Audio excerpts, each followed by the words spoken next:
Hello, जो स्वागत है आपका अपनी class exam study with you में। बच्चों, अभी तक हम लोगों ने जो है काफ़ी सारे इंपॉर्टेंट क्वेश्चन डिस्कस कर लिए हैं।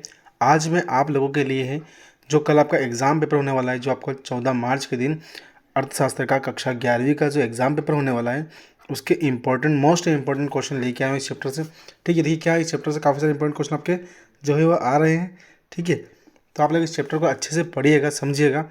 मैं लगभग चैप्टर आज आपको पूरा करवा दूँगा, जितने भी इंपॉर्टेंट क्वेश्चन सारे करवा दिया। लास्ट क्लास रहेगी इकोनॉमिक्स की।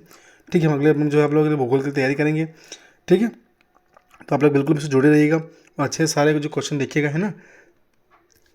देखिए आज का पहला क्वेश्चन क्या है।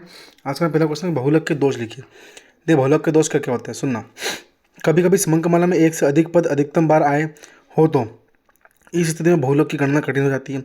मतलब एक से अधिक बार अगर मान लो कोई भी संख्या अगर आती है या कोई भी पद अगर एक से अधिक बार आता है, तो वहाँ पर क्या है, किसी भी चीज़ को डबल काउंट कर लेते हैं हम लोग। क्या काउंट कर लेते हैं, किसी भी वस्तु या किसी भी चीज़ को हम लोग एक से अधिक बार काउंट अगर हम लोग कर लेंगे, तो वहाँ पर क्या होगी, दोहरी गणना की समस्या आ जाएगी। कौन समस्या आ जाएगी, दोहरी गणना की वहाँ पे हम लोगों को समस्या आ जाएगी, ध्यान रखिएगा। ठीक है, तो क्या है, देखिए कि दोष में पहला दोष तो ये है कि एक से अधिक बार किसी पद का बहुलक में आना उसमें समस्या एक कठिनाई उत्पन्न करता है।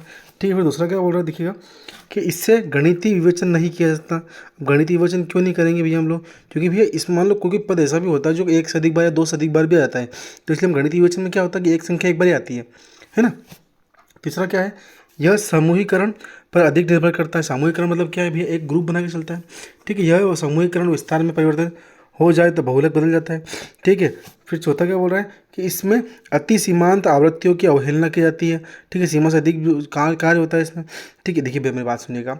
कोई भी मान लो संपद है, तो अगर एक बार आ गया ठीक है, मतलब वो सीमा के अंतर्गत है। अगर वो बार बार आए जा रहा है, आए जा रहा है, आए जा रहा है, तो वो अपनी सीमाओं की क्या करना है, अवहेलना ही कर रहा है ना। ठीक है, उनकी भारी जा रहा है वो, तो कुल मिला के।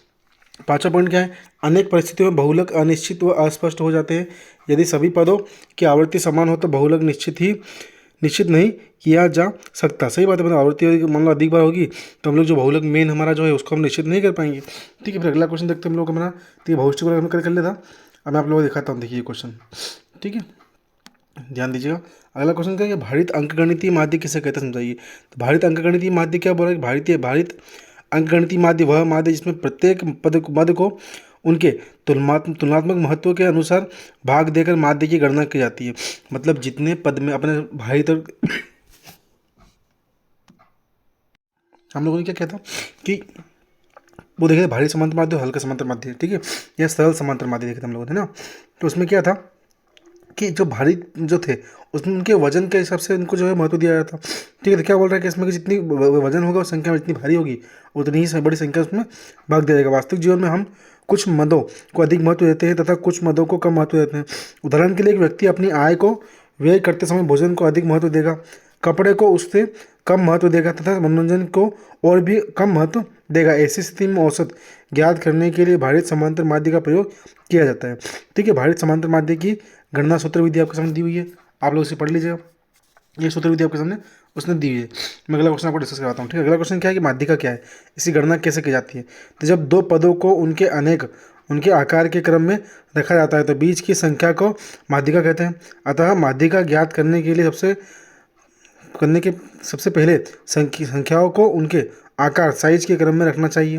ठीक है, पदों को आरोही या अवरोही क्रम में व्यवस्थित कर लिया जाता है और फिर माध्यिका का आकलन किया जाता है। मतलब देखो पहले जमाना पड़ता है सिस्टमेटिक तरीके से किसी चीज़ को हमको प्रस्तुत करना, उसके बाद ही उसका हम लोग माध्यिका ज्ञात हम लोग करते हैं। इसका सूत्र हम लोग नीचे दिया हुआ है, इसका सूत्र देख सकते हैं।